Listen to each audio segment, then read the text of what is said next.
So, I would like to welcome all of you.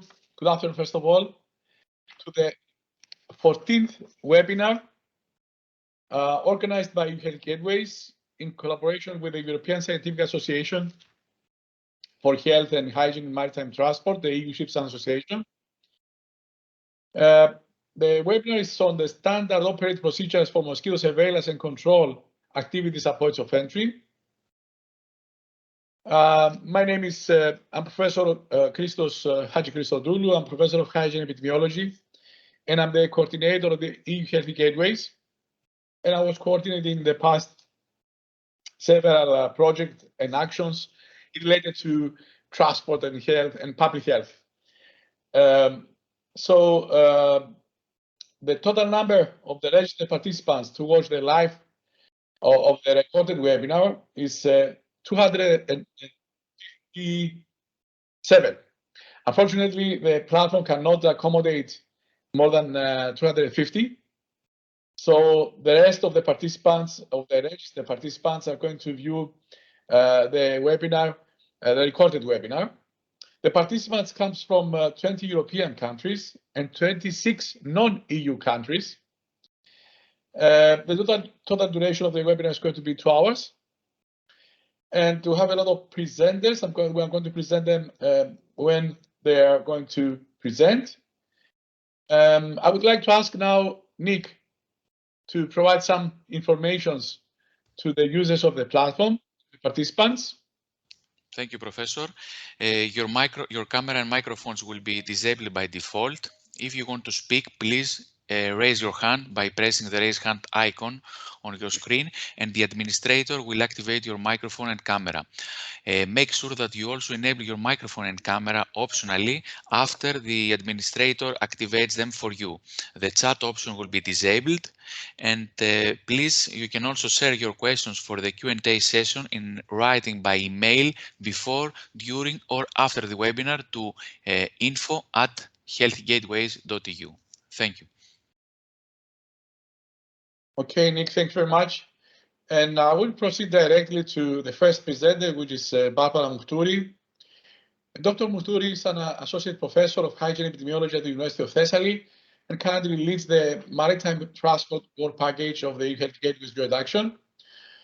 And in the past, she has been the manager of several EU projects related to health and hygiene in the maritime transport sector, including ShipSAN, ShipSAN Trainet, and ShipSAN Act, which were actions of the European Union General Directorate of Health, which is ANTE. Professor Mouhtouri, thank you very much. Thank you, Professor Hadjikristodoulou. Good afternoon, ladies and gentlemen. I hope that you can see my slides, the slides. Yes, it's okay. Okay. So it is my pleasure to present the contents of this new deliverable of the EU Health Gateways Joint Action. The title is Standard Operating Procedures for Mosquito Surveillance and Control Activities at Points of Entry.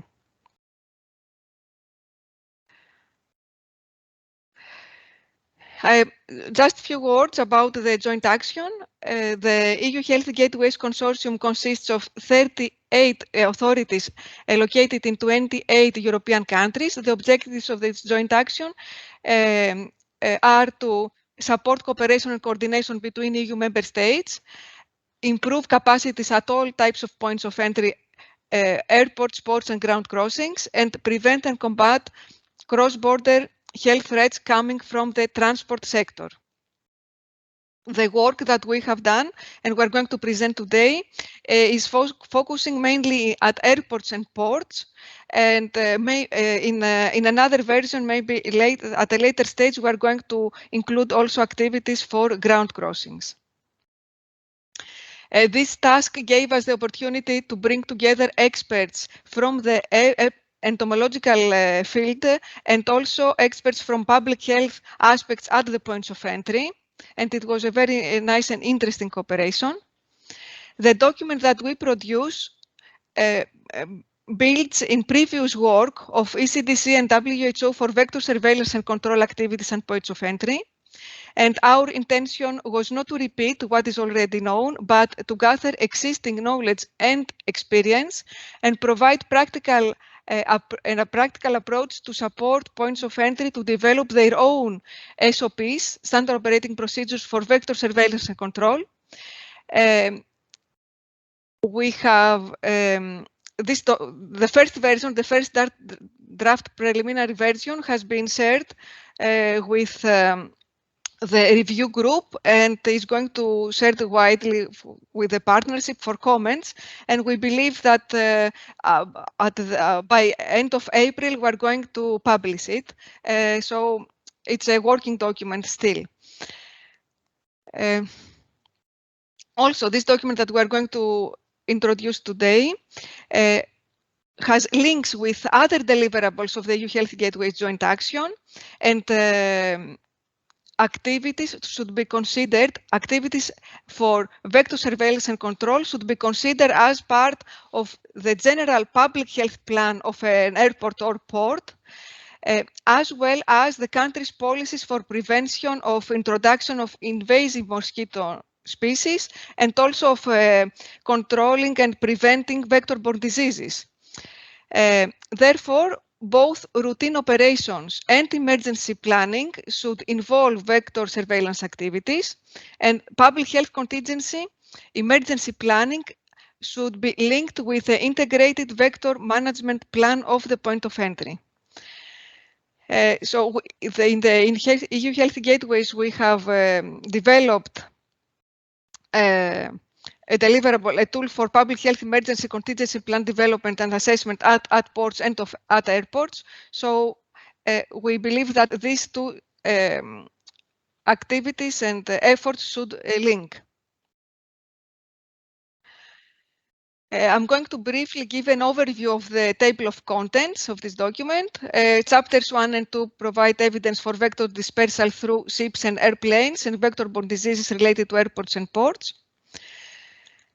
The legal framework of the required capacities at the points of entry, obligations for vector surveillance, control and reporting depending on the different actors, insecticides application and disinsection certification. Chapter 4 includes the roles and responsibilities.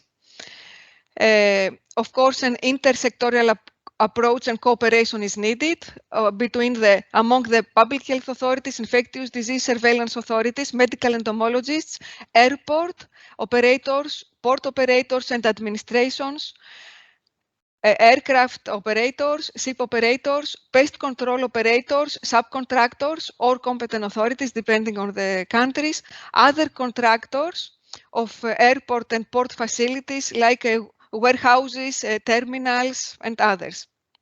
Also, shippers, consignors, consignees, importers and exporters or their agents. All these need to cooperate, of course, for an effective vector management plan at points of entry. Communication is very important. Communication not only for entomological information about mosquito species, but also for vector-borne diseases, in routine operations, in emergencies, as an internal process of the points of entry, and also at the central country level, and also at the European level, in ECDC, EFSA, Vector Net network, and also at the WHO where certain conditions are met. Chapter 5 is about decision-making process and rapid risk assessment that we're going to hear in the following presentations. Chapter 6 is about routine and emergency measures for vector-borne diseases, for vector surveillance and vector control activities. Again, we're going to hear later. And in annexes, we have guidelines on how to decide and how to proceed, develop your own SOPs for points of entry, guidance documents from European and international organizations, bibliography, a model memorandum of understanding that can be used among the different actors at the points of entry for cooperation, where they can agree in cooperation. Then specific description activities for methods for vector surveillance and vector control, and 2 case studies. One case study for introduction of Aedes aegypti in a southern European port, and a case study about a case of dengue fever among seaport staff. And I would like to thank, of course, the core working group, the entomological team, the team from EU Healthy Gateway Joint Action, and also the review team that we are looking forward to receive your comments. And also at the next stage, another version will be shared more widely for the final comments. Thank you very much. And now I have the... Thank you, Barbara. You're welcome. Okay, introduce the next speaker. Yeah, so I have the pleasure to introduce my colleague, Mr. Leonidas Kourendis, who works for EU Health Gateways as well as for the EU SIPSAN Association. He's a public health engineer. And Leonidas, the floor is yours. Thank you very much, Professor Mouhtouri. I'm gonna show you a short introduction on I hope you see my screen, on vector invasion and vector-borne diseases. And of course, you all know that, excuse me, that recently many diseases have occurred in European countries, and these include usually malaria, dengue, chikungunya virus, Zika virus, and we have also in Europe introduction of exotic mosquito species such as Aedes albopictus, Japonicus, and other. So the main routes of introduction of these invasive exotic mosquito species are usually either by importation of some products like used tires or some specific plants like lucky bamboo, and also through passive transportation of mosquitoes through air transport, sea transport, and land crossings, and of course through the dispersal from regions that the mosquito is already established to neighboring regions that is not established.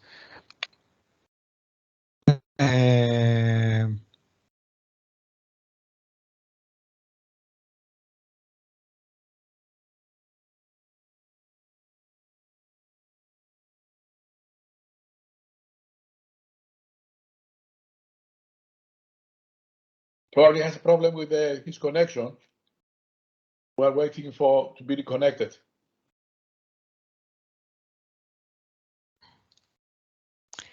We could wait for a few minutes, or since it wasn't at the beginning of the presentation, maybe we can invite the next speaker, and then we have the presentation from Leonidas. Can you call him? Yeah. Problem with his connection.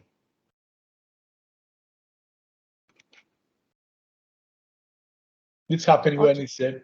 Yes, I think we can proceed with the next presentation because it's an electricity problem, and then we are going to give him the floor to present. Okay, okay. Then we are going to the next presenter with Adolfo Ibanez Justicia. Adolfo is a PhD.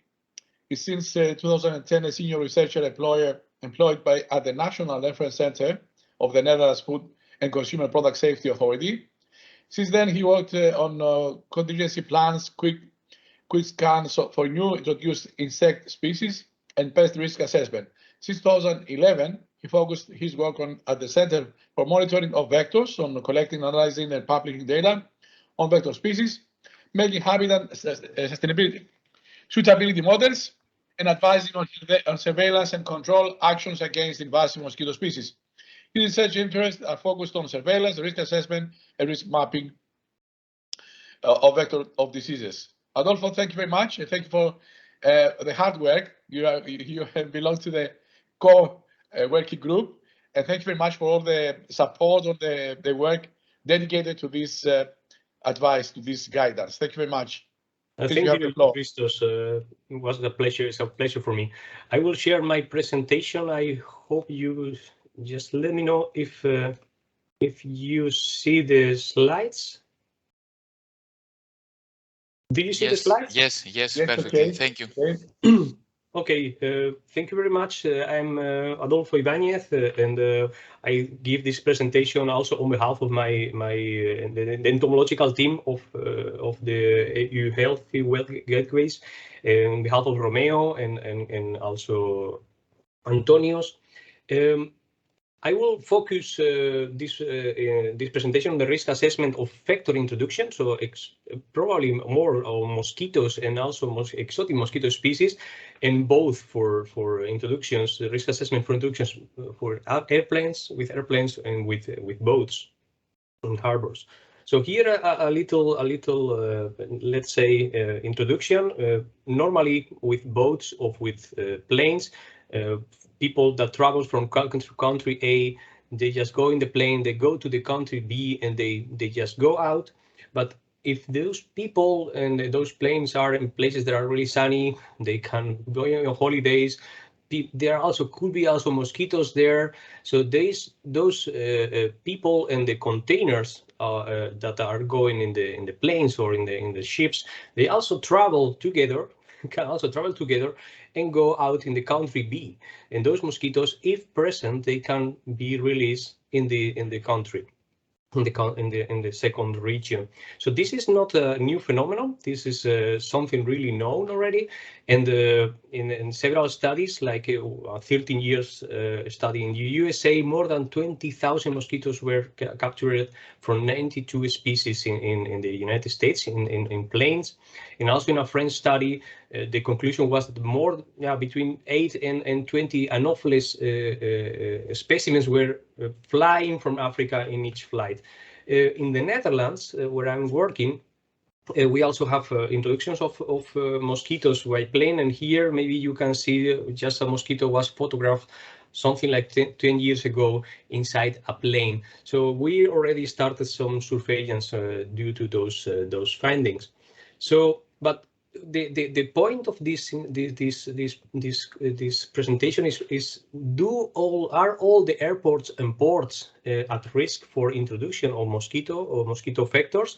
So there are factors that could affect the probability of those exotic mosquito introductions. There could be several, and we can also evaluate those. So there are factors that can affect the introductions, like the origin of the flights, like the volume of the flights of the passengers, or how many cargo they bring. Also the previous findings of the exotic mosquitoes at the airports of ports. Also the application of disinfection measures on the aircraft. Also the arrival and the arrival and the optimal mosquito season in the origin countries, and more factors can affect this, like the behavior of the mosquitoes present at the origin airports, if those are more anthropophilic or they are not following people. So this can be lots of factors affecting the introduction, but we want to evaluate them. So here just a little slide to present how we can have this data. So, for example, if we want to know the origin of the flights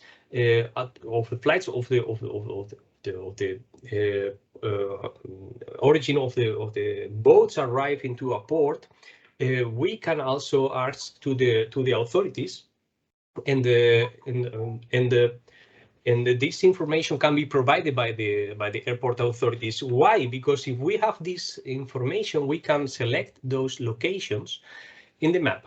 If we ask this information, we would like to know the codes from the origin airport. Why? Because we can also match this code with information on those maps that can be available in different sources, and we can match the populations of really dangerous mosquitoes, or at least really vectors of disease like the yellow fever mosquito, and we can map If our airport of origin that arrive maybe into Europe belongs to the region where those mosquito species are present, so this can be really useful. And this is all the information is available in internet.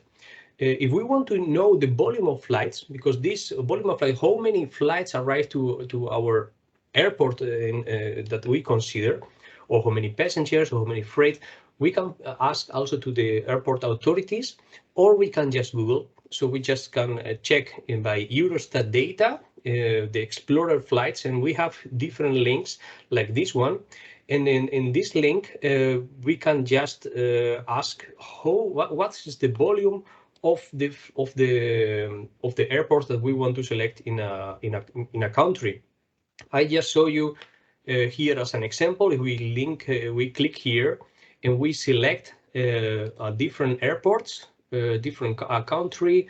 For example, we want to know that some airports in Belgium, like the Antwerp and Brussels, for example, we want to select this, and we can have this data here presented in volume per quartile, so per month, and we can evaluate what is the volume of the airport of Brussels is having more or less flights than the one of Antwerp, or if we want to know how much cargo arrives, is also possible. So this is really handy, and this is also available all in internet to evaluate.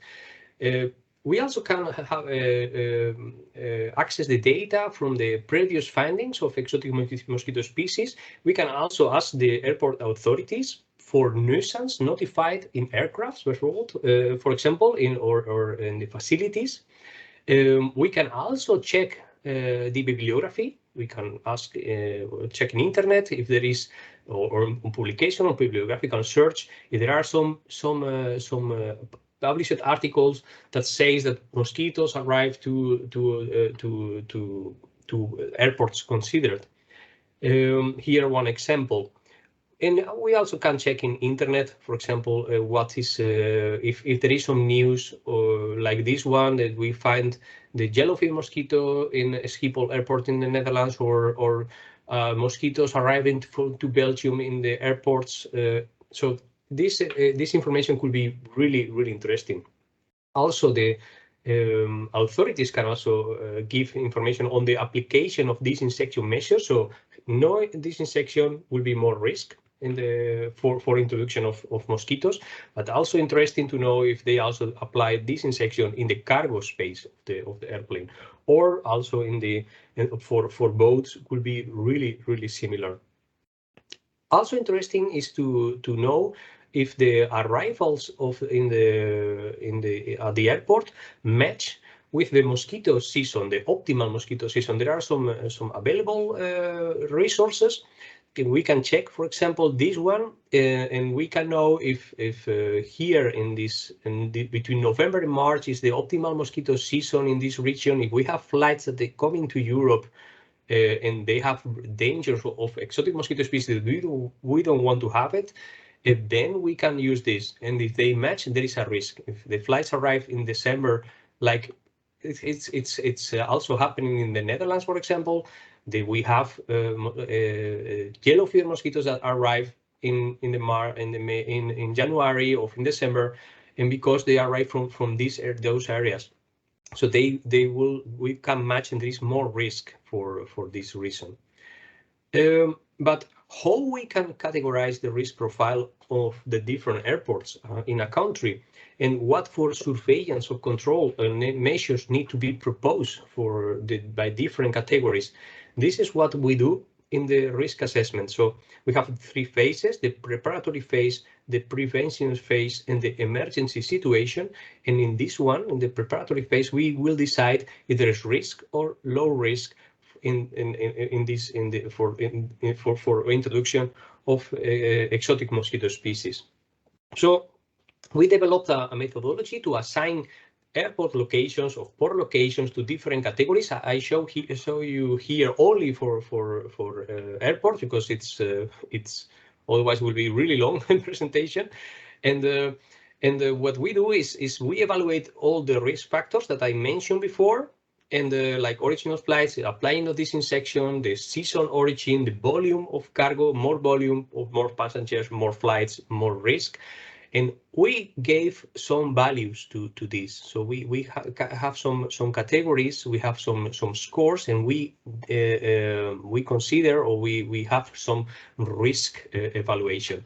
And with this risk evaluation, we can categorize and we can decide the frequency that we should need to go to sample or to check at the airport for the presence of invasive mosquito species, of exotic mosquito species.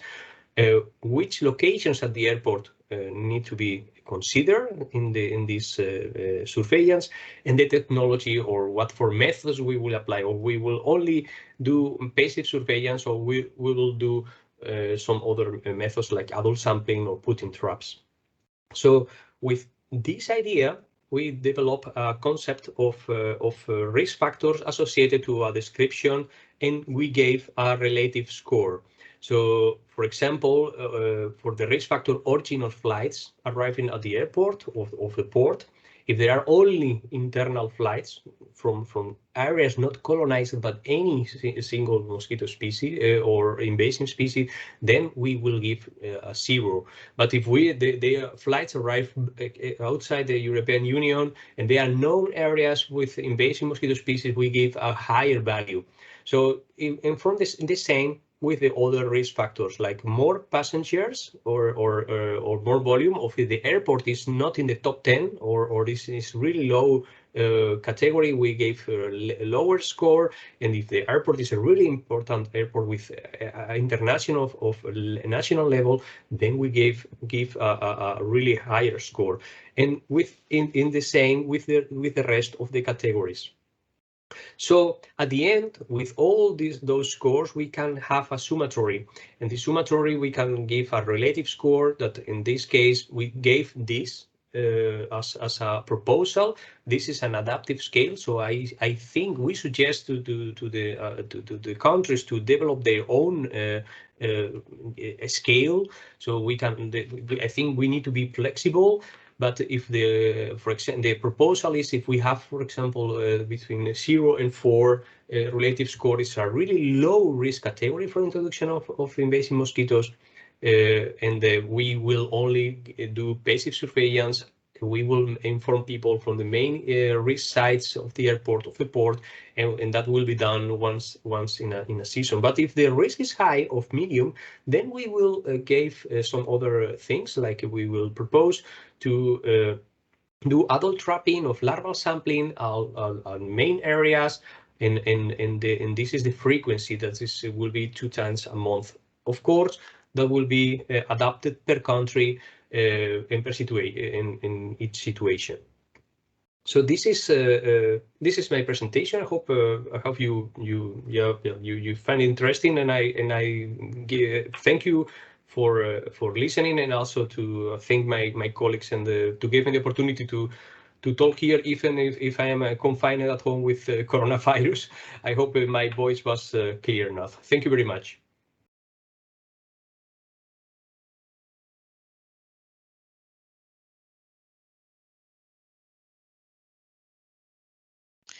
Thank you very much, Adolfo.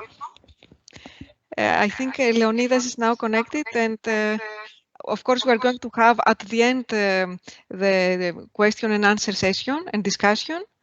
So if you have any question, please take note. You can send us by email, or you can raise your hand, and then we are going to give you the floor at the end for questions. Thank you very much, Adolfo. And now I think Leonidas is back with us, and he can continue the presentation. Thank you.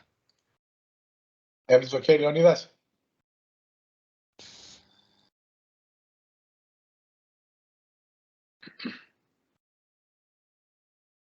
Thank you again, Professor Mukhturi. I'll try to make it quick this time, and excuse me for the technical issue. So,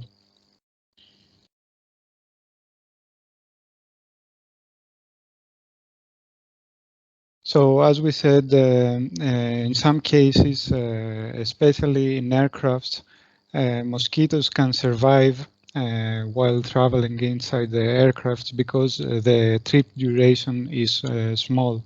And there have been many reports in Europe of live mosquitoes transported into Europe through aircrafts. And there have been also reports of exotic species intercepted in ports and airports. And it is important to realize that the imported used tires and ornamental plants may reintroduce Aedes aegypti in Europe and introduce other exotic species in areas not currently established, and also importation of additional species may influence the population and dynamics and density of the species in a region. So several countries have developed surveillance at points of entry in order to allow early detection and control of invading species. And these sometimes were part of the national surveillance program, or sometimes were independent only for the port or the airport. But different countries follow different approaches, and there has been reports that point out that there is a need for standardization of the surveillance practices in order to improve the quality of data collected and facilitate sharing and comparison of the results of the surveillance. And there are some guidelines already existing regarding surveillance of mosquitoes, and these gave actually the incentive for points of entry to develop surveillance programs. This is the ECDC's guidelines for the surveillance of invasive mosquitoes in Europe, published in 2012. And the WHO's technical guidance entitled Vector Surveillance and Control at Ports, Airports and Ground Crossings, as well as there are other guidelines for the surveillance and control in the conveyances. So the purpose of this a document that the EU Healthy Gateways developed is to provide information for the competent authorities of ports and airports to be considered when they are developing their own standard operating procedures for mosquito surveillance and control. And it focuses only in European countries, only for mosquitoes. And for the time being, ground crossing has not been covered. And the document focuses on risk analysis of the possibility of introduction of exotic mosquitoes at specific ports and airports, as we saw before, provides standard operating procedures for the implementation of surveillance of exotic mosquitoes, and SOPs for implementing immediate control measures. Thank you very much for your attention. Thank you, Leonidas. Barbara? Yes. Now, yes. Yes. Yeah. I have the pleasure now to introduce the next speaker. Is Dr. Antonios Michailakis. And he's the head of Laboratory of Insects and Parasites of Medical Importance at the Benakio Institute. is an agriculturalist entomologist. He coordinated the EU projects Life ConOps and Pest Practice. Currently is leading the Work Package 2 conventional and innovative control tool for the AIM coast action, and he coordinates a research project for the entomological surveillance of mosquitoes in Attica region. He is the chief technical counterpart in Europe for the IAEA TC project and the scientific coordinator for the national project Mosquito, which are researching and improving the sterile insect technique in Aedes albopictus control. So, Dr. Michailakis, the floor is yours, and thank you. Good evening to everyone. Can you hear me well? Yes, it's okay. Good.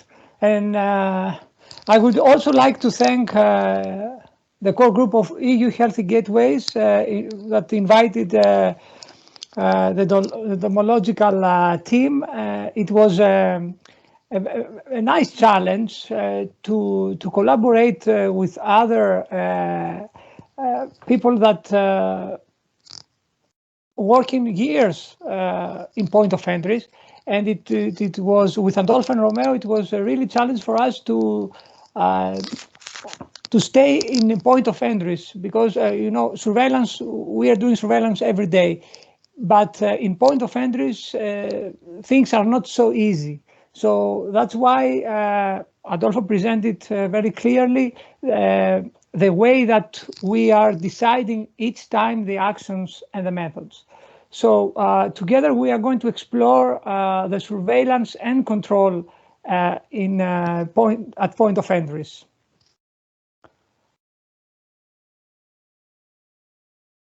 As Adolfo mentioned before, we need the risk analysis, and we need to identify the level of risk that we are each time.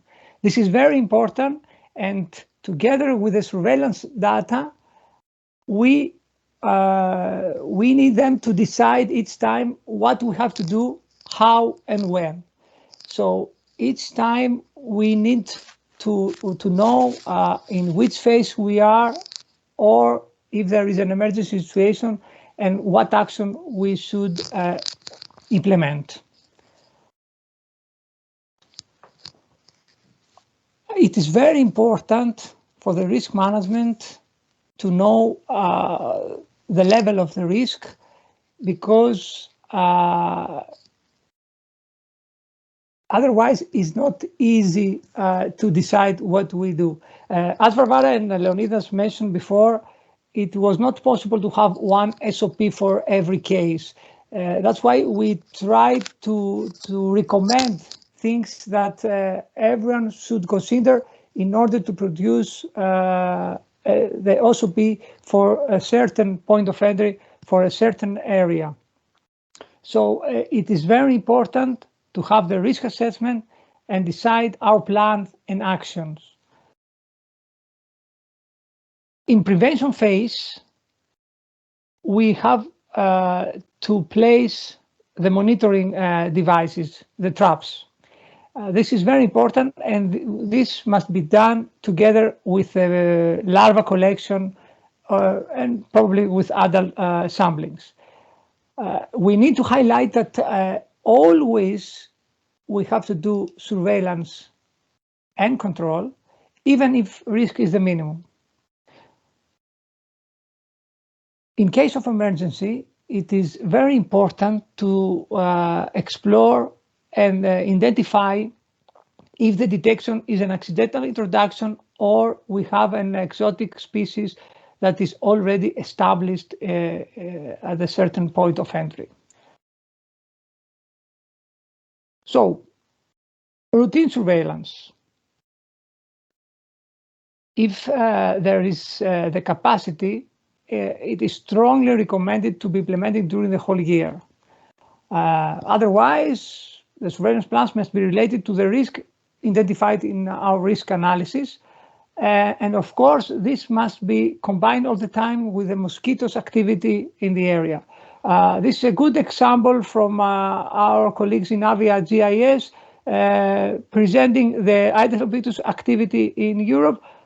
So there are plenty of available information for many species. So each time we should know mosquito activity in our area, point of entry, to decide the proper time for surveillance when the risk is minimum.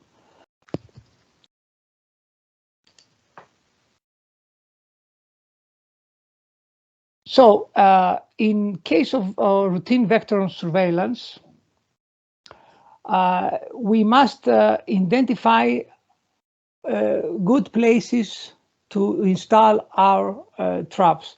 This is very important because point of entries, usually airports and ports, are not, let's say, a suitable place to place a trap.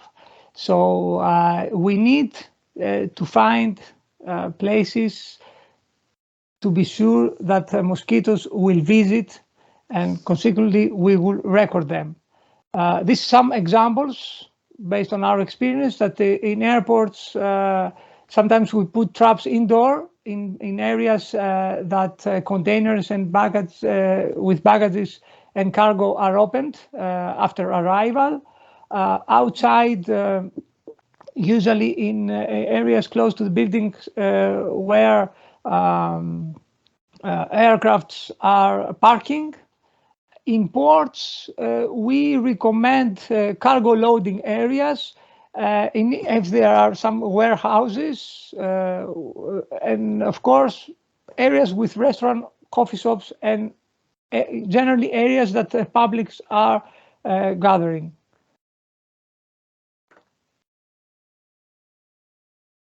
So what we have to do? What do we have to do in case we record an excessive mosquito species?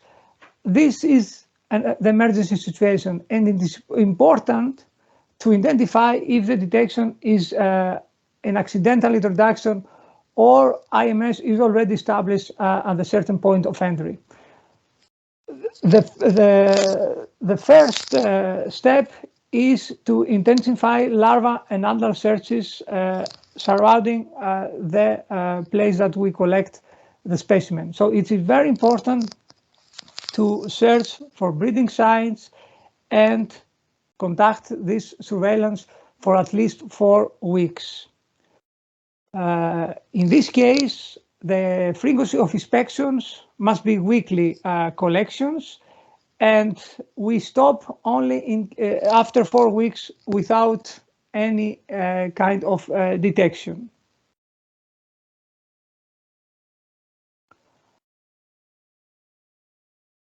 Now, what are the recommended routine control activities? It is very important to understand that the main target is to conduct source reduction.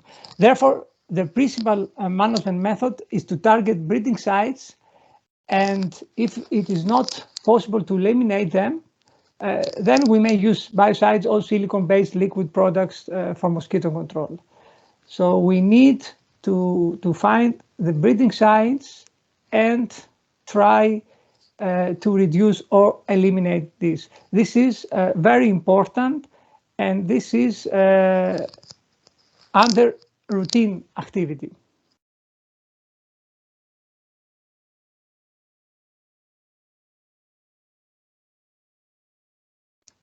It is very important to understand that we work always with evidence provided by surveillance. So in case that after surveillance we record an exotic species, this is very important and must be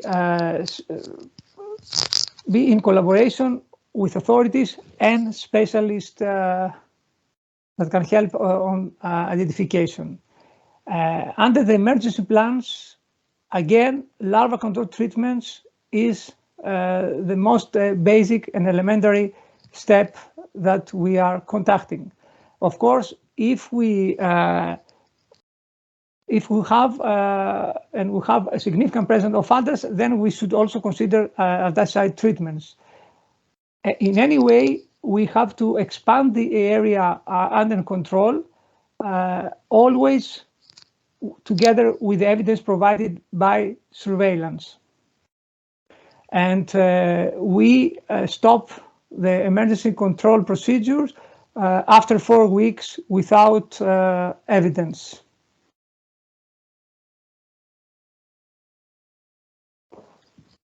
So, as you already hear, this document has been constructed as a comprehensive practical technical guideline, trying to assist local authorities of point of entries in organizing in different activities in the best possible way.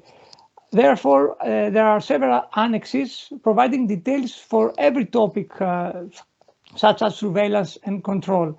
Annex 5, for example, describe activities and methods for surveillance, and I think it's very important.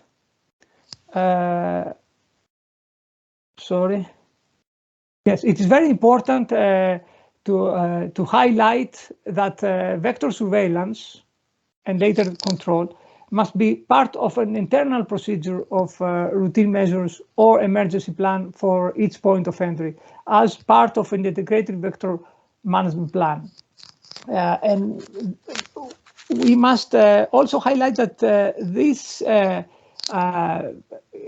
guidelines, these recommendations are in case that we want to record an exotic mosquito species, and it is different than routine activities for mosquito control that probably are implemented in the point of entry or in the area generally where a point of entry is located. So, of course, if we have data from a mosquito control program, this is very useful, and also the capacity that we are gaining from this procedure. And Annex 6, again, is describing activities and methods, but for vector control. So you can see in these annexes details how to do it, what you should record, and generally this must be, again, a part of an internal procedure and not trying to establish when emergency situation will come. So our idea when we produced this recommendation, these guidelines for SOPs, we thought to include examples, case studies, in order to help discussion and try to make it more real. That's why we have in Annex 7 we have a case study for Aedes aegypti that is introduced in a Southern Europe airport. So what we recommend as immediate actions and targets is that first you involve specialists to help authorities to increase the capacity of surveillance. Always we must use SOPs for orbit traps and extend the area that will be under surveillance. In any case, we must apply radical control measures aimed to the species elimination. For larva sampling, we must remove all possible breeding sites and treat them with biocides when we cannot eliminate them. And in case that we find a species, a larva or a mosquito, this sample must be identified by a specialist. Regarding surveillance with traps, again, evidence from the surveillance will help us to define the size of the colonized area. And it is very important to understand that we have to install traps at a progressive distance from the site of detection, considering the more favorable ecological condition. And this is very difficult sometimes in point of entries. What we are suggesting is a minimum of 20 traps per 50 hectares. And in case of BG Sentinels, we think that a minimum number of 3 in a radius of 200 meters around the detection site will be something very useful for our surveillance.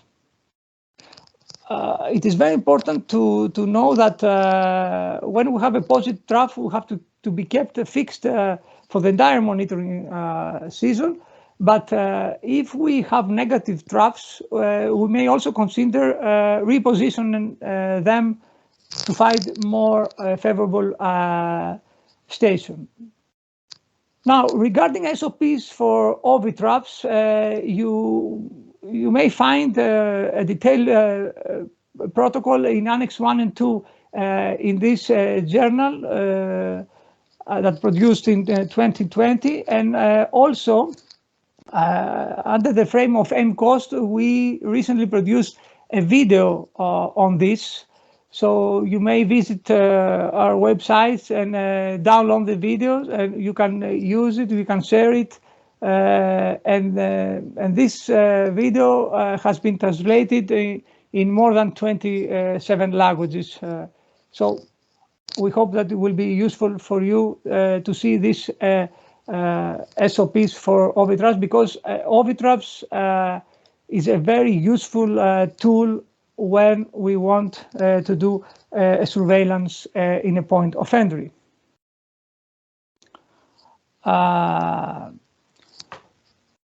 Another aspect in this case study is cooperation.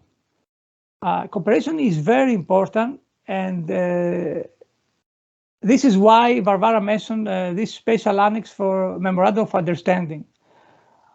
This is important not only because there will be a collaboration when emergency will arise, but also it will be cooperation in advance. You can imagine that it's impossible when you have an emergency situation to try to find the proper location to install, for example, a BG in an airport. This is very difficult. So it will be strongly recommended to find in advance these places and be ready when the emergency situation will come. Because BGs, for example, will need electricity, will need a place to be protected. So we need to know these places before. So cooperation, it is important also together with the authorities to analyze this pattern of introduction. In case that this point of entry is close to residential area and we have an established situation with agency in this area, then we need to inform, of course, other entities for this risk, for this situation, and conduct immediately door-to-door campaign in order to do source reduction in private areas. And it is very important in this case to be sure that we will visit almost 99% of all private houses. In our previous recommendation, we suggested 4 weeks without evidence, and then we stop. But in case of Egypt, the recommendation is that we stop when we have no more detection, but for the whole season, especially in airports in Southern Europe where climate conditions are suitable. So it is important to have no evidence for a whole season. Thank you for your attention. Thank you, Antonis. Thank you very much. I think that the most important thing in this guidance is the first of all the risk assessment, the template for risk assessment could be adapted in the local situation, and then the linking of this risk assessment with surveillance and control. I think this is the let's say the innovation in this guidance, and personally I enjoyed that, and I think that is very, very important. So thank you very much. I think Barbara, it's time to move to the country experience of vector surveillance and control at points of entry. Do you agree, Barbara? And I would like to invite, I would like to invite the first presenter, which is representing Germany, is Christina Militzer. Is a collaborator. We collaborate for a long time now, and she's in the Institute of Occupational and Maritime Medicine in Hamburg, Germany, which is associate partner and also leader of the World Pipe 6, the air sector. Christina?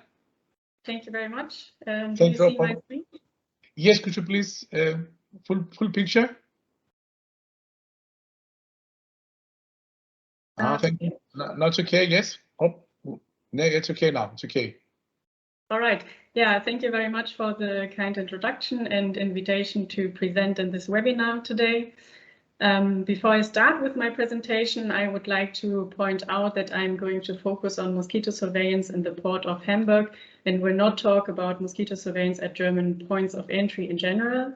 We have a nationwide committee in Germany that deals with mosquito surveillance and that carries out both passive and active mosquito surveillance.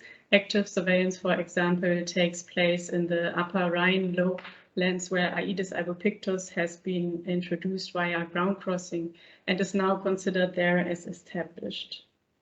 In my presentation, I will present an investigation that took place in summer 2018, which was aiming to analyze the impact of maritime transport on biological invasion of mosquitoes and to conduct a risk assessment with regard to the introduction of mosquitoes to the port of Hamburg.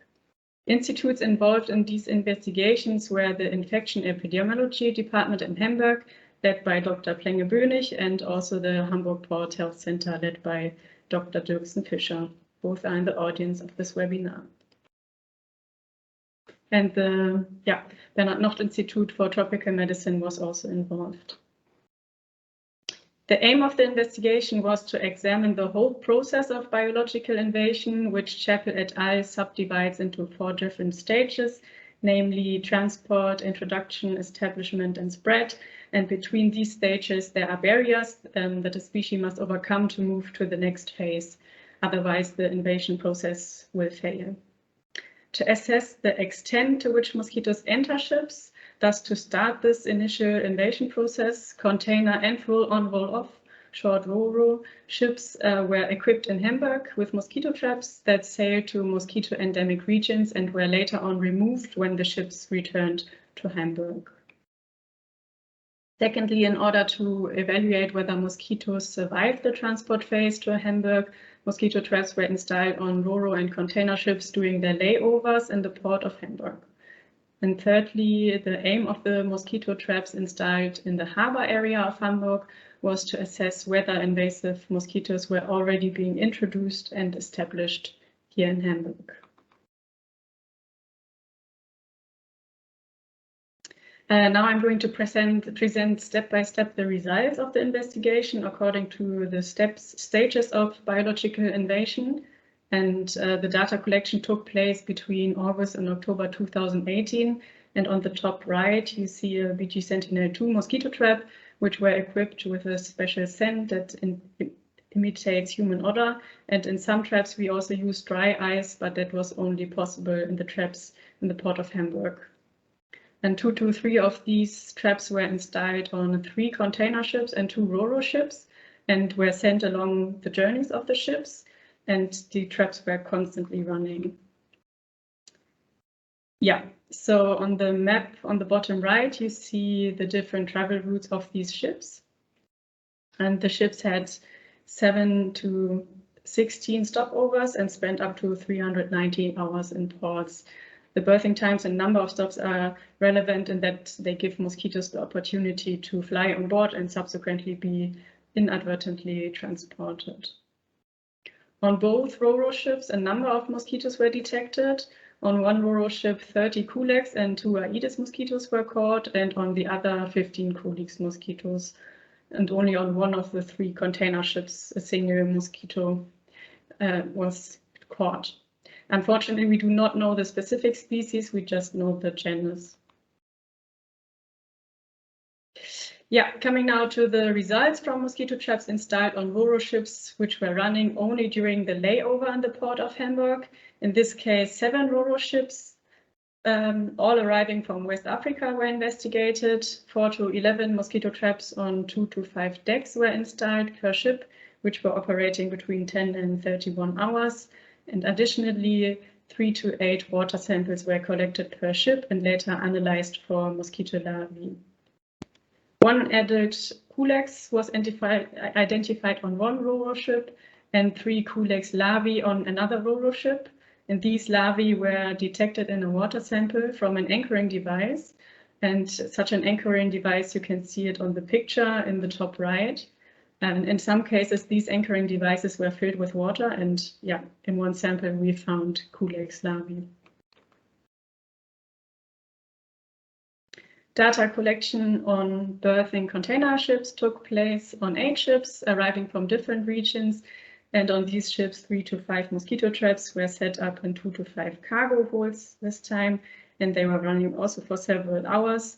1 to 5 water samples were taken here per ship from the bilge water. And neither adult mosquitoes nor mosquito larvae were detected in the traps or water samples. But we found 8 dead mosquitoes collected from the floor of 3 different container ships. Additionally, in both ship types, we observed several other living or dead insects and small animals, but we didn't register them systematically. And examples are grasshoppers, ants, snails, and spiders. 3 mosquito traps were installed at the terminal for RoRo ships in the port of Hamburg. You can see the terminal and the traps in the pictures, and an upturned bucket protected the traps from the rain, which is not that uncommon in Hamburg. And yeah, the traps were constantly operating between August and October 2018, and nets were replaced once a week. And in none of these samples, mosquitoes have been found. Coming now to the conclusion of our investigation, it has been proven that mosquitoes enter ships during port call, hence entering the initial phase of biological invasion, and RoRo ships seem, according to our investigation, particularly exposed. However, this could also be because of other factors, such as the shipping routes of the observed RoRo ships. So yeah, that is what we cannot say with this small data. And during transit and during port calls, mosquito may find breeding ground in small stagnant water facilities on ships. Again, maybe RoRo ships might be more exposed to that. And yeah, the examination of ships arriving in Hamburg indicates that long voyage durations terminate the invasion process of adult specimens in most cases. But there can be isolated introductions of mosquitoes by means of maritime transport vehicles, which has also been shown in scientific literature. As far as we know today, no invasive mosquito have yet been found in the port of Hamburg, and current climatic conditions also limit the likelihood of the establishment of sporadically introduced invasive mosquitoes. What we can also conclude is that mosquito surveillance in the maritime setting is resource consuming in relation to time and materials, especially when also the ships are included in the surveillance. And yeah, guidelines and recommendations for effective vector management in this specific maritime environment are of paramount importance, which also need to be implemented by ports and ship owners. Last but not least, I would like to point out that there are several limitations of the conducted investigation. For instance, relatively few ships have been investigated, and also a small range of traps installed compared to the large size of these ships. Yeah, thank you very much for your attention. Thank you, Christina.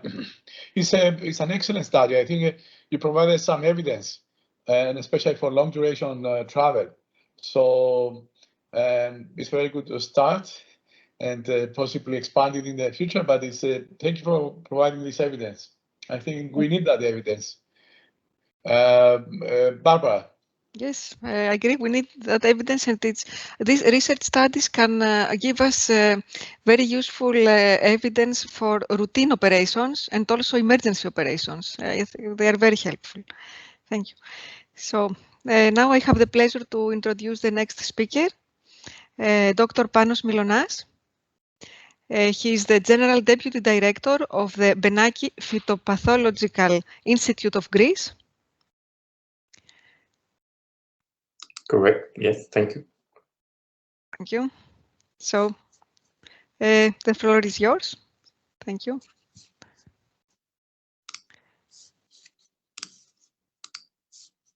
Just trying to share my screen. I hope you can see it. Yes, it's perfect. We can see, Perfect. but yes, we cannot see the camera. We can only hear you. Excuse me. No, it's okay. It's okay. No, it's okay.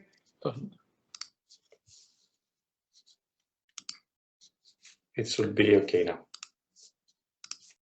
Yes. I suppose.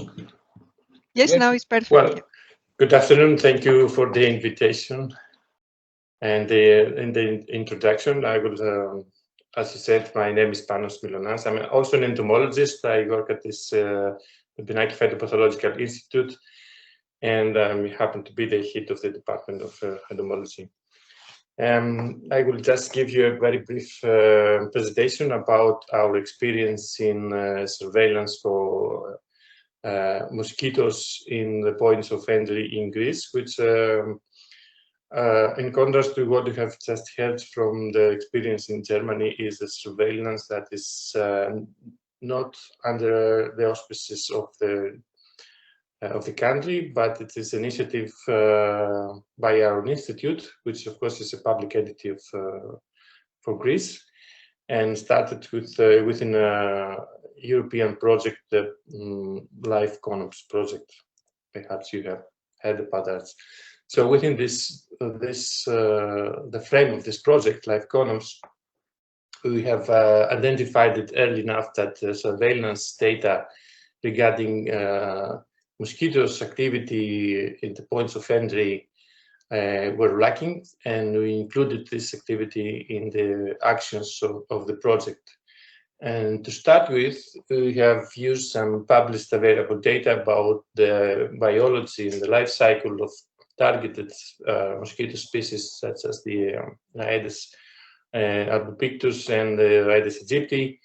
And based on this information, we created some suitability maps that are mainly based on climatic conditions, on current climatic conditions, that shows where in the country these species could have established. And based on this suitability maps, we plan to employ an extended network of ovitraps at selected areas that we will consider that are high-risk areas in case of introduction and establishment of new invasive mosquito species. But beside the ovitraps, we also used another device. We call it prototype monitoring device, which is trapped. The concept is to use the PG trap, but in an automatic way. I will show you soon some pictures of that, which was also developed within this project. And these were established in 8 points in points of entry for mosquito surveillance. In fact, and this was the first ever surveillance program that was conducted in Greece. Here you can see where you have placed the traps. On the left is the number of the prototype monitoring devices, 8 in total, in Athens airport and port, in Crete, in Patra, Thessaloniki, and borders with Turkey, northeast, and the island of Lesbos. And I want to highlight that this started in 2015, when it was on the peak, the refugees crisis that were coming from through this island of Lesbos. On top of bottom left, you can see a drawing of this device, which has the advantages and disadvantages. Well, I guess the disadvantage is obvious. It's quite large and heavy, but there are many advantages that this can operate for at least a month without any intervention, human intervention, and it can store the samples inside in a refrigerator that operates inside this device, so the specimens can be preserved and then examined later on when somebody can come and collect them. And on the right, you can see the different places where traps, over-traps, or position traps were placed. As you can see, it was an extending network for more than 150 traps around the country. Of course, a few data about this, the surveillance and the outcome of this surveillance. This is from Crete, airport of Chania, for 4 years, starting from 2015. The monitoring still goes on, but we don't show the data in this figure. And it's you can see that we have a consistent monitoring of mosquito activities for all these years, and we can have a clear idea how the mosquitoes activity period is seasonal activities in this specific area in Crete. And here's the same area again from Crete, but the data coming from the other devices, which is about adults.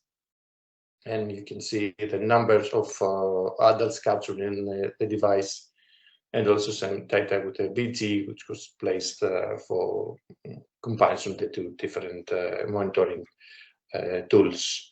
But the good thing, again, with this device is that it can operate continuously for 1 month without any intervention, and there can be scheduled to collect data per hour, per day, or per week. It depends on what you want to include. And it also has its own weather station where it can monitor climate conditions. And if somebody wants to correlate this with the mosquito activity, these are also available. But of course, as I said before, there are these disadvantages of the relatively large size that attracts attention to the ordinary people, and should be placed somewhere under protection, I would say. In this figure, we see again number of eggs from ovitraps from the Piraeus container terminal port in Athens. Again, we have this consistency data. Activity, as it was expected, is in late August to early autumn, when it had the highest activity of this species in the area, as it was also in Crete. Another thing that you realize when you're designing and implementing this surveillance efforts throughout the country is that the points of entry are most likely to be airports or ports that are where security issues are applied and are, of course, very important. And so we needed authorization to go into and install the traps, and also to monitor the traps. And we had to do that in advance to avoid all the authorization again from the relevant authorities. And depending on the status of its point, that we will place the surveillance monitoring tools, a different level of bureaucracy was needed, starting from a memorandum of understanding from the company that operates the several airports in the country, or even the ministry, or when we're talking about the airport in Athens, for example. Or then some more simple situations where just needed a letter of intent that describes that what we are collaborating with from different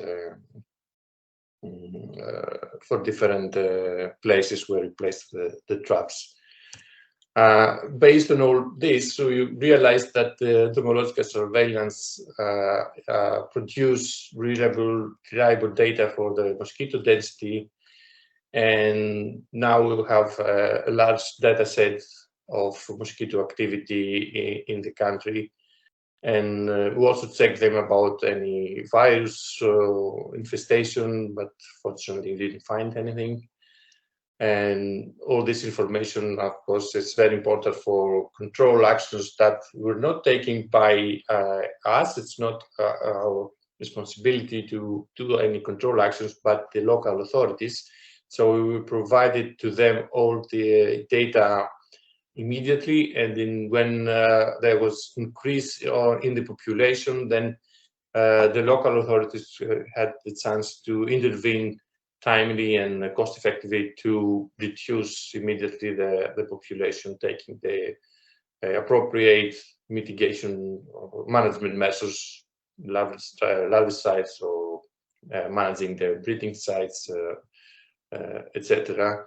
And at least in our case, authorization license was very important to operate the surveillance system.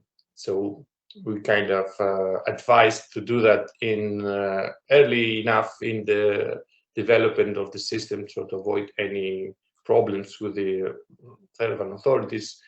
Or as a tip, it could be we could try to place the monitoring devices close to the areas, or in some case avoid to be inside in the sensitive areas, but close to them to have the reliable data from the area, but in a way avoiding this authorization processes, which sometimes can be quite complicated. And I think with that is all about the surveillance situation in Greece. Thank you very much. Thank you, Panos. Thank you for sharing this interesting data and practicing in Greece. We're going to, because there is a delay, directly to our colleague from Italy. It's my pleasure to introduce him. He's a colleague and partner for many years. It's Dr. Mauro Dionisio from the Ministry of Health, the Director General of Health Protection. And Mauro? Hello, Christos. It's a pleasure. It's my pleasure again. Yes, please. The floor is yours. Could you please share? Do you have a presentation? Yes, I'm trying to share my presentation. Okay, am I sharing correctly?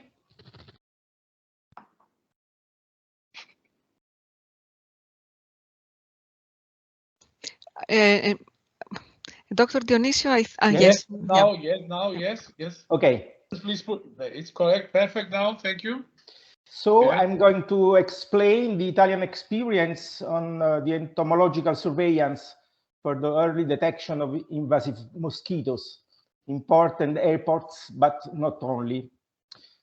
Some numbers to understand the importance of our actions and the risk of this huge public health issue. WHO estimates over 1 billion human cases and 1 million deaths every year, amounting to about 17% of transmittable diseases. Of course, we are concerned of the climate change that can spread these exotic mosquitoes and spread also viral infections as West Nile virus, chikungunya, dengue, Zika, and so on. Starting from international legislation, I mean international health regulation that established to strengthen airport hygiene and prevent the dissemination of vectors, and also what approved with the resolution from World Health Assembly with the global vector control response, an integrated approach for the control of vector-borne. Italy established the National Arbovirus Prevention, Surveillance and Response Plan, wide plan articulated in 8 chapters. The most important is the chapter 6 on surveillance of new invasive species, potential vectors, that has 3 more important pillars: detect the introduction of new invasive mosquitoes, estimate the presence and density of species such as the tiger mosquitoes, and evaluate the effectiveness of larvicide and adulticide treatment and implement them if necessary. Italian Ministry of Health, together with the National Civil Aviation Authority, released other communication regarding the implementation of guidelines and WHO entomological surveillance recommendation of the most susceptible areas of vector introduction, like tire storing and selling companies, plant nurseries, highway rest areas, and especially ports and airports. Now I'm showing you the experience from Veneto, that is a region in northeast of Italy, where high commercial trade and many high traffic in ports and airports pushed us to start with this experience, the entomological surveillance for early detection of species conducted together with the Ministry of Health and local authorities, and also with the Authority for Zoonotic and Vet Diseases. Monitoring was performed during 4 years in the area of the 2 most important airports in Veneto and at the port of Marghera, Venice. The surveillance was conducted during the months of summer, using ovitraps for larvae and biogen sentinel traps for adults. The samples were collected every 2 weeks during 2018 and weekly during the other 3 years. The eggs laid in the ovitraps were counted and left to hatch in the laboratory. The hatched larvae and adults caught in the BG sentinel traps were identified morphologically and confirmed by molecular analysis. These are the results.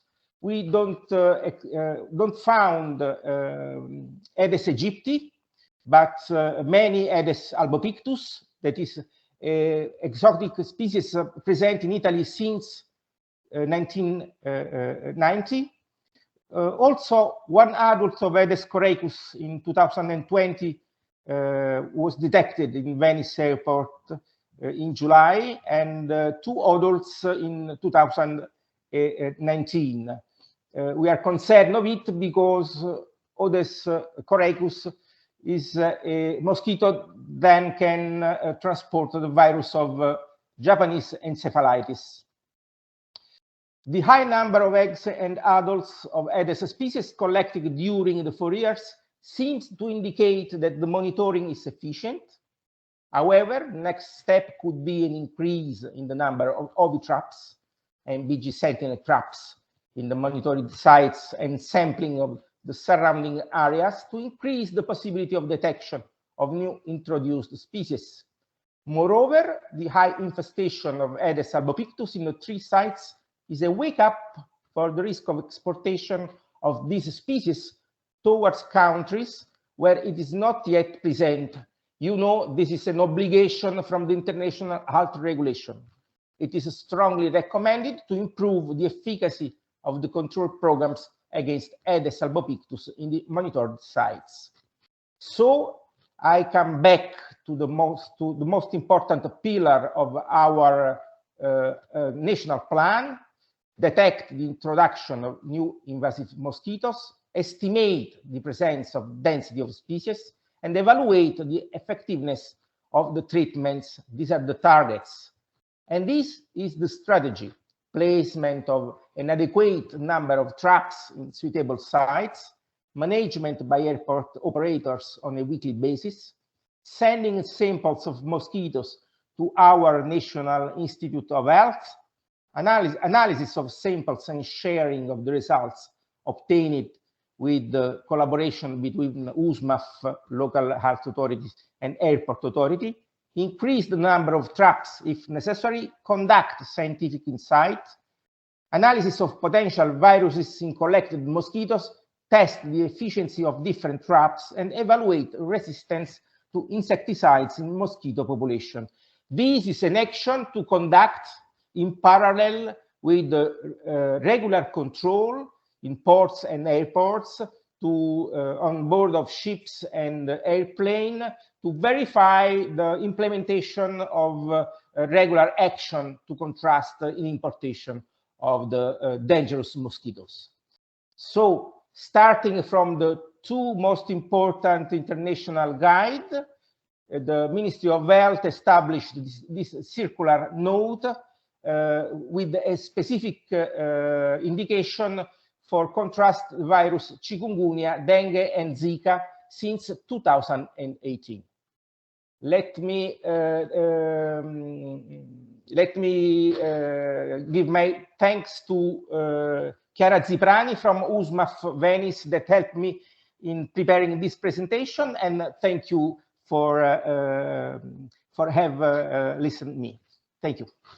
Thank you, Mauro, for the excellent presentation. I think you presented to us a well-structured and integrated national, and well-regulated also, national plan for surveillance and control at points of entry. Thank you, Mauro. Thank you very much. With the results also. So, Barbara, do you want to introduce the next presenter? Yes. So, I am delighted to introduce the next speaker, Dr. Brigitta Kyriene. She is leading the work package for the ground crossings, co-leading the work package for the ground crossings in the EU Health Gateway Joint Action, and also she is advisor to the National Public Health Center under the Ministry of Health in Lithuania. So, Brigitta, the floor is yours. Hello, good evening to everybody. Do you see my slide? Yes. Okay, today my presentation will be a little bit different from other speakers because I wanted to highlight the importance of mosquitoes controlled not only in the port but also on the ship. In general, in Lithuania, we have up to 10 malaria cases every year, and all these cases are important. But in my practice, we had one very interesting case, and 2 cases of malaria was related to one ship and to the same crew member who were sailing during the same crew shift. Just general information in Lithuania, we have one port, Klaipėda port, and also we have 3 airports, Palanga, Kaunas, and Vilnius airport. 2 of the points of entry are designated. It's Klaipėda port and Vilnius airport, and we have no mosquito control at the points of entry. What we do, only control. We perform control of rats in the port, in the territory of the port in general, and also on the ships which stand in Klaipėda port. And short information about malaria cases. We got information from healthcare center, from a healthcare institution about 2 malaria cases, and during the case investigation we found out that patients were the crew members of the same ship sailing during the same period, and the identified tropical malaria agent was Plasmodium falciparum. And during the interview of the patient, we found out that one of the crew members didn't take any medicine for malaria prophylaxis during all the crew shift. And second one told that during crew shift, he took medicine for 1 month in the beginning of the shift. And after 1 month, he also didn't take any medicine. And the history of the crew shift, the duration of crew shift was 4 months, and the territory where ship was sailing was Atlantic Ocean and India Ocean, and unloadings were in different Africa seaports. And the longest period where ship stand was Ghana port, and the last port which ship visited was Pointe Noire. And during the case investigation, our specialists also were informed from crew members that probably there were some problems with condition system in the ship. And also they informed that there were no safety nets on the portholes. And the specialists from Public Health Center, they connected with the ship agency and wrote official letter to the ship company with the information about appropriate public health measures which have to be taken on the ship, and also requested the information what ship company did to avoid mosquito-borne diseases on the ship in the future. And also information from ship company was sent that they repaired and conditioning system, provided information for the crew about malaria prophylaxis and other prophylaxis measures. So thank you a lot.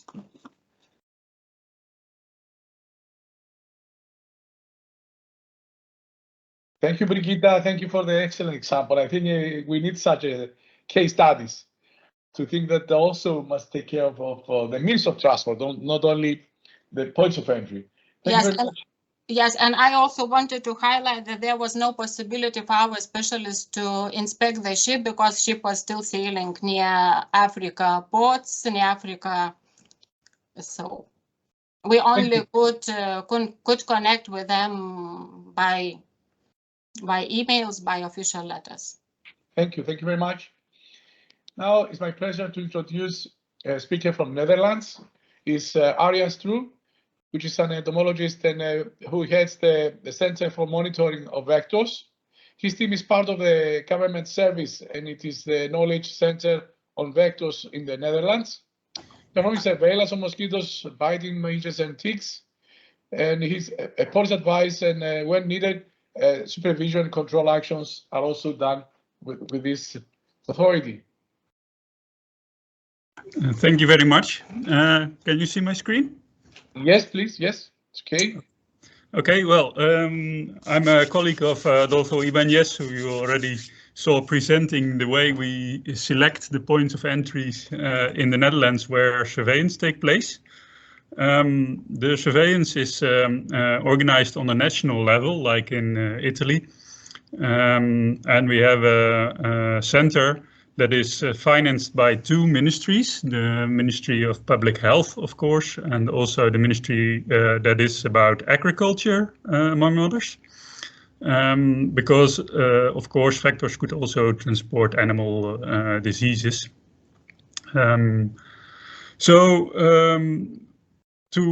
To make possible that we do this, the things are described in several laws, most importantly in the public health law. But there's also sections in the law on goods that state how we can operate and what are the tasks and duties of the involved stakeholders. And more specifically, in the public health law, there is a section that lists the species. And there you see that we only inspect for 6 invasive Aedes species, or I should say we inspect, of course, for everything, but if there is this one of these 6 species, we have a mandate to impose restrictions and rules in order to prevent further spread. And also, if we only expect that they are coming in, then we can also already take action based on that they are mentioned in this law. Of the list of these 6 species, we've only not found Aedes triceriatus so far. That was based on a case in France. The other species have been found meanwhile, with Albopictus being our greatest threat. Well, Adolfo showed you how we select the things, but in the list is 3 airports, 1 military base, 1 harbor area, a very big one in Rotterdam, several flower auction locations, and we also inspect along ground crossings or locations along highways where we put ovid traps and also BG sentinels to look for Aedes albopictus that travels by car also into the Netherlands. Another way they come into the country are risk goods, can be used tires or lucky bamboo plants, and in fact those were the first where we found tiger mosquitoes. Here's an overview of what species have been found in what location. And there you see that the most important location for the yellow fever mosquito, Aedes aegypti, is in airports. In fact, we even found it already this year again in Schiphol Airport. So it's regularly brought in, and we find them then in the traps, either in the BG Mosquitero Sentinel traps or in the BG GAT traps, so oviposition traps. But it also came in harbors, and we found it also in the used tires. So it's a little bit a worry for us, but we think it cannot establish here, so we are not too worried that it will spread too far. Still, we, of course, try to eradicate it. The most important one is the tiger mosquito, Aedes albopictus, and you see that it mostly comes in with tires or with cars along the highway, but in many other ways also. Then there was one that we haven't been finding for a long time here in the middle, Atropalpus. Luckily, it comes from America, and we haven't been finding it for years now. The one that is not so successful in extermination is Aedes japonicus, the bush mosquito. That appeared in Lelystad, and it's the only one of the exotic species that we did not manage to control. So it lives around Lelystad in the whole province there, actually, and it's still spreading. And also from Germany, it spreads into the Netherlands at the moment. Then there's one that was not in the list. It was Aedes flavopictus coming from Asia. We only found one in tires. And recently also Aedes coraicus is detected in the Netherlands. To show how inspectors operate in the airport, there's a very nice video.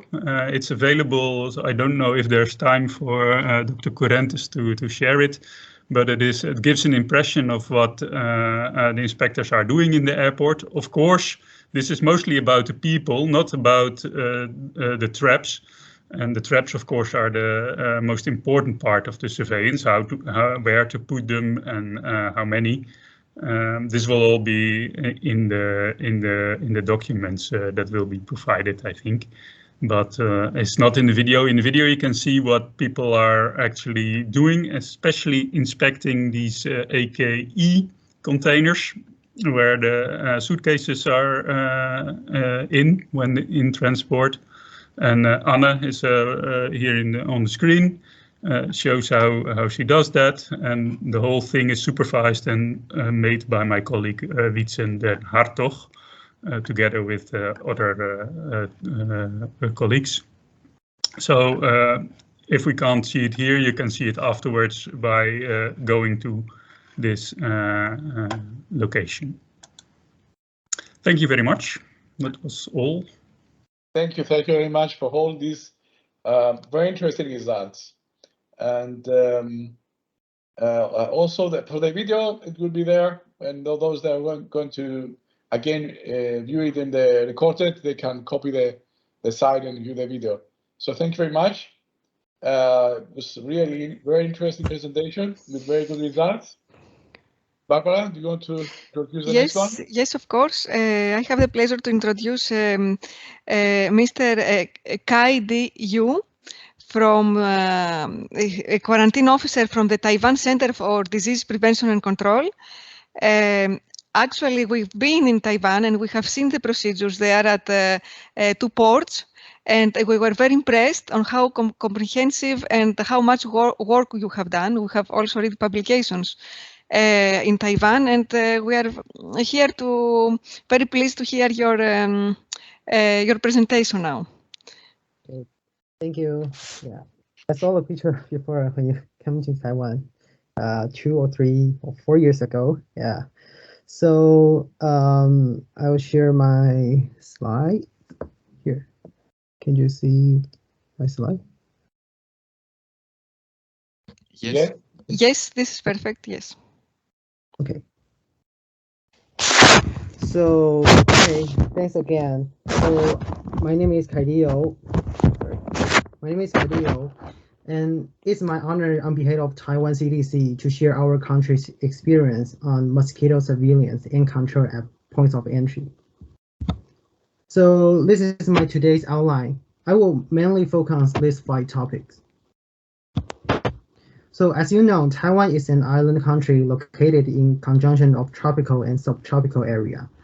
The geographic climate and international epidemic make us more concerned about vector-borne infection disease. Although many people think that the threat of disease transmission carried by human is much higher than the risk of vector transmission.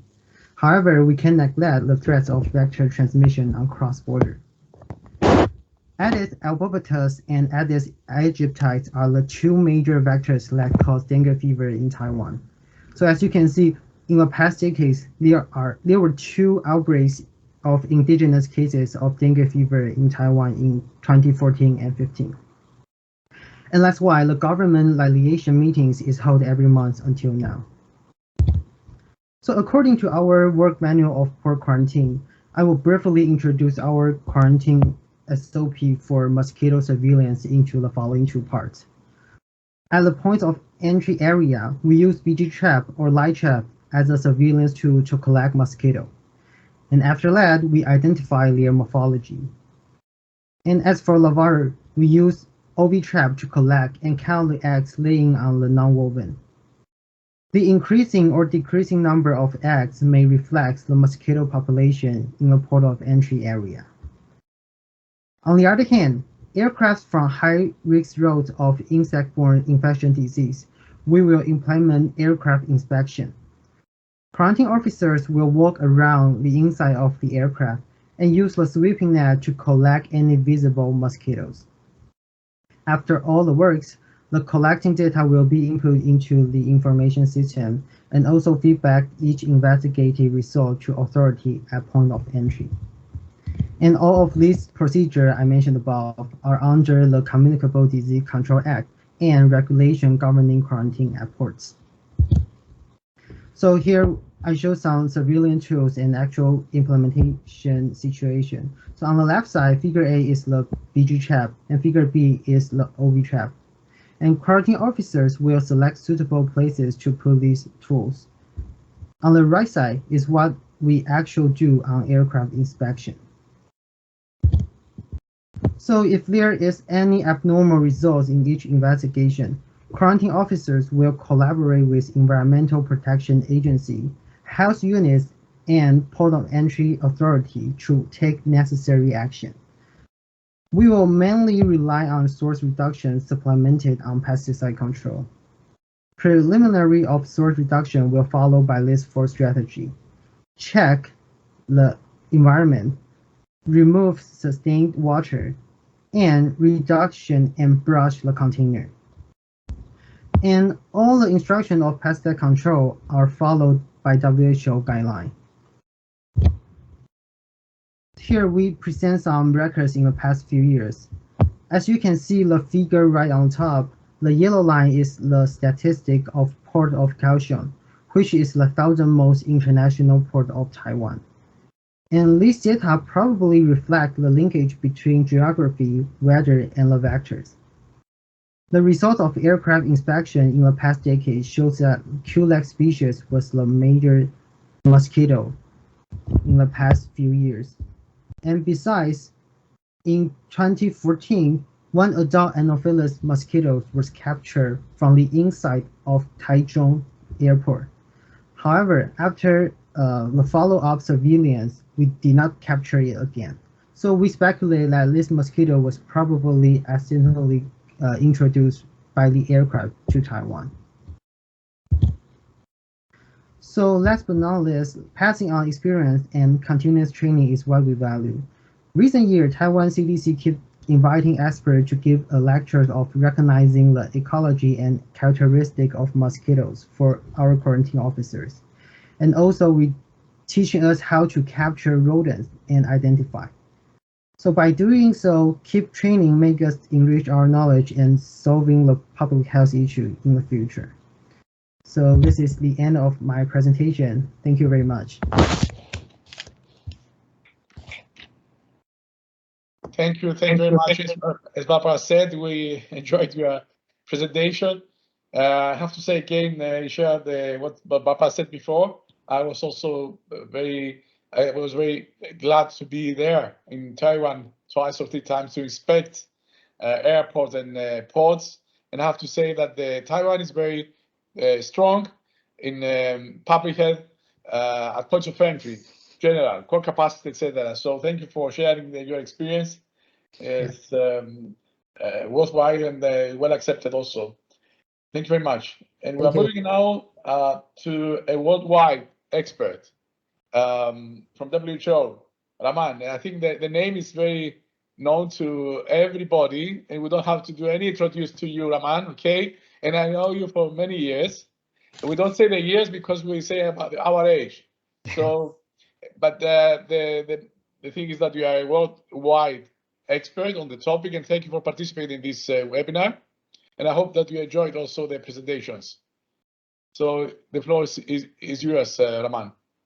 Thank you very much, Gustav and colleagues. It is really a pleasure to participate in today's meeting. It has been a real eye-opener to me to see the amount of activities which has picked up in Europe, especially in the surveillance of vectors, which is really encouraging. I have just a few slides, so I'm just going to upload that and share with you. So basically, what I wish to highlight here is we started with this work basically many years ago, almost 10 years ago, really, to strengthen the vector surveillance and control at points of entry. And this was a activity which I work very closely with the IHR colleagues, and we also work in the field. So we really went out in the field to assess, but there are several unknown questions still. For example, in our guidelines and many of our documents, we mention 400-meter vector-free zone. Now, is this safe enough? This is an issue which we really need to address now, since many parts of in Asia, the airports have moved out of the city. So you have airports 40 kilometers outside, say, Bangkok city. You have more airports coming out in the periphery. So when airports are far away from the city, the vectors change. So we do have potential for Anopheles vectors to come in, and that is quite evident now. As you may know, that we had the invasive species of Anopheles stephensi has affected the Horn of Africa. So countries like Ethiopia, Djibouti, and those areas are now infested with Anopheles stephensi, which in fact cohabits with Aedes aegypti in urban cities. And stephensi is known very well in Asia to be an urban vector of malaria as well. So we are now working quite closely in that part of Africa to see how we can integrate surveillance of both these species. So this is also a question which we need to ask, whether 400 meters is adequate. What would be the range we need to see? And basically, we really need to know the entire vector profile of that area, because many countries do not have the full profile of vectors in their backyard. So this is an interesting issue. So basically, there are your document already covers risk assessment, the need for establishing sentinel surveillance system, having a plan in place and to monitor and evaluate, and then of course in the event of a potential outbreak, what we need to do. So all these things are well taken care of. So I think this is an important area which is still evolving, and we still need more things to learn. Now, as you all know, that this was the document which triggered a lot of interest, and I must say that this document was a big success because it has been translated in over 10 languages now. And we have covered a range of vector control tools here, the surveillance at points of entry, and what are the various surveillance we use, both larval and adult surveillance. So all those points are covered in this document. And what we are doing right now is really to make sure that we can translate this document into a training package. So how do we train people in the field? And we have already conducted a regional training in the Eastern Mediterranean region about 2 years ago, just before COVID. And it was a great success with all the countries participating in the training. It was done in Oman, and we visited field sites, especially the ports and airports there. Now, some of the activities we are really looking at in terms of strengthening is to develop and validate risk-based guidance and tools. So basically risk mapping, assessing risk mitigation measures, especially since the travelers, containers and cargo are on the increase, and it will change over time. So the training program is a big part of it, and we are asked by member countries to have more and more such training. So training staff at points of entry and to make sure that they have the required equipment is a key point we are working very closely on. We want to generate more stronger evidence or to support countries with the right information, especially on cross-border risk, since we are covering ground crossing as well. And then we also work very closely with international organizations and industry associations, some of which are here, ICAO, IATA, and so on. And lastly, I wish to also mention that once our package is more or less developed, a training package, it takes a bit of time.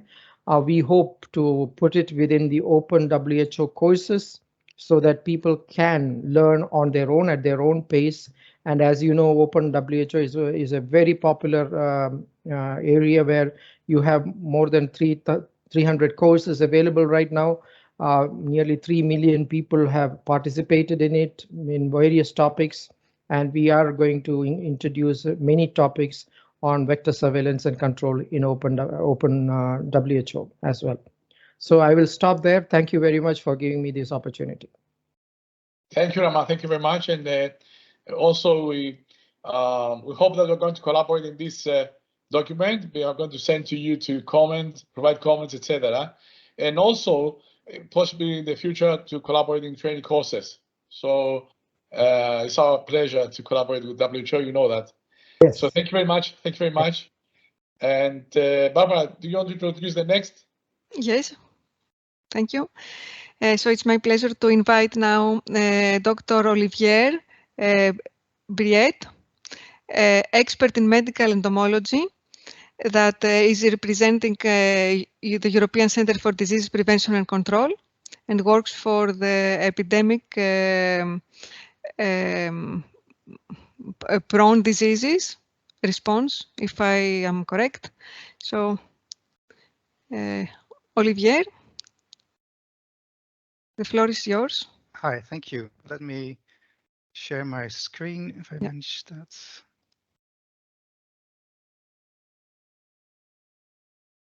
Can Excellent. you see my screen? Yes, So we can thanks see. very much for the invitation. So I also have just a few slides.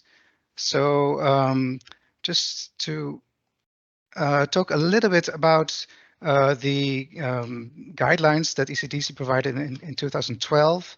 So it's as your SOPs is based also on these guidelines as well as those of WHO.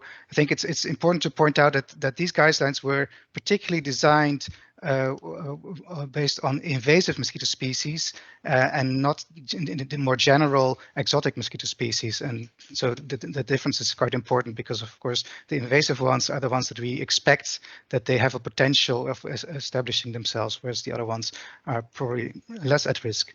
So in these guidelines, we had basically 3 pillars here and also different layers. And I think it's important to point out that there's a scenario 1 here in light blue, where we have not yet an established invasive mosquito species, or the second one down is in yellow, where you already have your local establishment, and there's a third one there down, which I'm not showing here, which is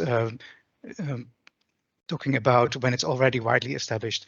And since your guidelines are specifically, or your SOPs are specifically focusing on the point of entry, I think it's important to point out that this is mostly, of course, relevant in those areas where your specific species is not yet established. And when we go in the first column to say, talking about the risk of introduction, so this is a large part also, I think, of what was discussed today. It's, I think, also important to point out that ports and airports are on that list, but perhaps not always the most important. Arjan showed already earlier that, yes, Egypti was often found in airports, but most of the other species he found were actually in the tire trade and other places. So I think we should not forget about these other places when we look at these SOPs that are focusing on ports and airports. And then here at the right-hand side, we can also think about so not so much whether the species is introduced with a risk of establishing itself, but another important part of the surveillance is when we look at things like airport malaria or even airport dengue, where we've had several cases where probably infected mosquitoes were transported and imported into a country where the disease was not endemic and then caused disease. And I think when we are looking at cases that are on board ships or on board airplanes, it's also important to look at whether it is probable that the person was infected during the voyage rather than in just the area abroad where the disease is endemic. So then if I can switch to the next page, slide. Just to point out a little bit of what ECDC has been doing. So recently we published these surveillance effort maps. So this is of the larger European region. And this is, so we asked all countries to identify for each NUTS 3 area, so sort of district level, what type of surveillance they have been doing over the past years. And we ranked these types of surveillance in different effort levels. So yellow, if it was just based on passive citizen science type surveillance, then the turquoise, the second level, is where we're looking at active surveillance, but mostly at ports of entry, and then higher levels where it was generally throughout the district, and even in the red levels is where pathogens are being detected. So this is an overview of the information we have of what in Europe is currently or has been going on recently, and we may expect a similar level ongoing now of the level of surveillance ongoing in terms of invasive mosquitoes. And this is now a similar maps using the same data, but then looking at the number of months that this surveillance is taking place throughout the year. And actually, we can see that in many of the northern countries, this is done year-round, even though there was a suggestion that in the more northern areas where we have, of course, a long cold period, it may not be necessary. But this is what we see in practice. And finally, of course, we get the flagship product of the VectorNet project that I'm responsible for from the ECDC side, is the maps of our invasive species that we produce. And of course, all the data that is being collected, both in the field in generally, but also at the ports of entry, is gathered and incorporated in these maps. So, then maybe a final note on the SOP development guidance. I think it's important that the SOPs that have been presented today should really complement the existing WHO and ECDC guidance, and I think there is definitely room for that, and especially perhaps through stakeholder consultation, we can identify areas where more guidance is needed, and I think that there is definitely room and a purpose of the document. So that's all I wanted to say. Thank you very much. Thank you very much, Olivier. And I can reassure you, this was the introduction of what you said now at the end. It was also in the introduction. We don't want to repeat what is already known. We don't want to replace, of course, existing guidance. We want just to have some operational advice based building on existing guidance. And this is how we introduced also these SOPs. Thank you. Very, very nice, very informative as well. Thank you. Okay, thank you very much. I would like to thank all the presenters, but we are late now. And just one question. Okay, you don't have much time for discussion, unfortunately. Okay. We have one question that we received by email. And this is from Dr. Danai Pervanidou.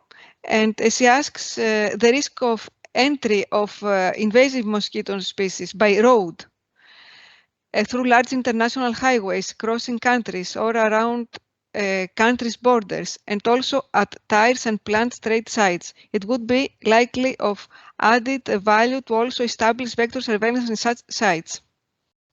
Yes. I think some of the participants of the presenters mentioned something before. Adolfo, you want to respond? Adolfo, and maybe... Yes.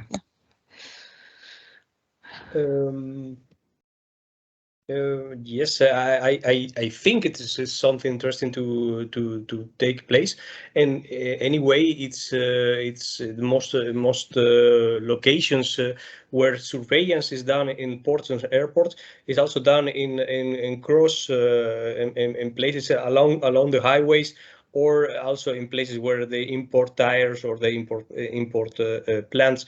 So I think this is as Arjan or Olivier says, ports and airports are important for introduction of mosquitoes, but are not the only ones, and maybe not the most important ones. They are just the other ones are of main importance also within Europe. That the main transportation of invasive mosquitoes is now the road, with the transport of Aedes albopictus with cars. So. Those are also, import routes and places where they need to apply surveillance and, if necessary, control. Mm-hmm. Yeah, with lorries transporting goods, and also with places they store the used tires, etc. So as Olivier said before, we must not forget also the surveillance at these specific high-risk areas. Mm-hmm. Yeah. Yes, and maybe this, because we didn't have the time in this in the framework of this joint action, and actually we intended to include also ground crossings, but because of the COVID pandemic, we relocated resources and time. But we wanted to keep this deliverable, even if we didn't have all the resources and all the time that we needed, that we wanted to have. But we said that we are going to provide the first draft, a preliminary, and then we can expand to ground crossings and address other things. But Barbara, also the state of the art prepared by our colleagues leading the work package ground crossing includes something about vector surveillance. Okay, so that's the reason we didn't want to duplicate things again.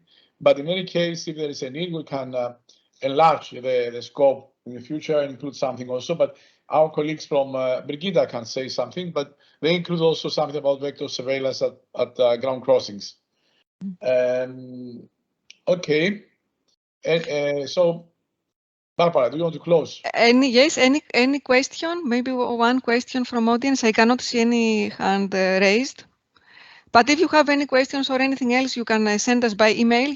We have given you the email address that you can send any questions. This webinar was intended to be in a training course actually, but it was replaced in the amended contract with of the joint action. But we hope that we are going to have in the framework of another project, maybe in the future, the opportunity to work more on this aspect, points of entry and vector management. So thank you. Thank all of you. Again, I would like to thank the presenters, all the presenters, and also those that participated. Don't forget to conduct a short evaluation of this webinar. Please use this QR code or the web address in order to proceed in evaluating the webinar. This is useful for us to increase the quality of the webinars. So thank you very much. Bye-bye.